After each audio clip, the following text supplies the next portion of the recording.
The oldest fossils of our species, Homo sapiens, are found in Africa at multiple locations. All males of our species are descendants of one man, Y chromosome Adam, the original African ancestor of all mankind. Based on the Y chromosome genes, we can tell that each man that you have today on the planet Earth is connected because that chromosome goes from the father to the son.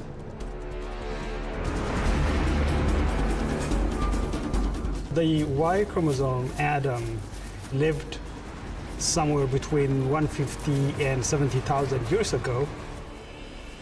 Y chromosome Adam probably lived in a small community, maybe 20 to 50 people at any given moment.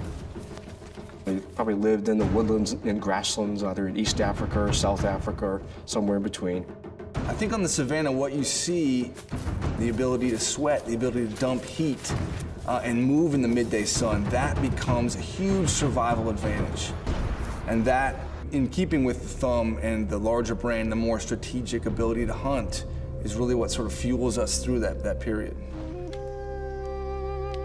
People have this idea that early humans just sat up one day and said, we're going to move to Asia, we're going to move to Europe. It probably didn't work that way. It was probably people slowly expanding their geographic range, one valley at a time. We know that we left Africa sometime around 70,000 years ago. It was a very slow and progressive phenomena that took thousands of years and generations. Homo sapiens made it to Europe by about 40,000 years ago, and this is in the middle of the Ice Age. At the time our human ancestors were migrating out of Africa, our future wasn't preordained to be successful. They were in competition with other species. The Neanderthals were expanding out of Europe. There are other hominin populations in Asia following their own evolutionary trajectory.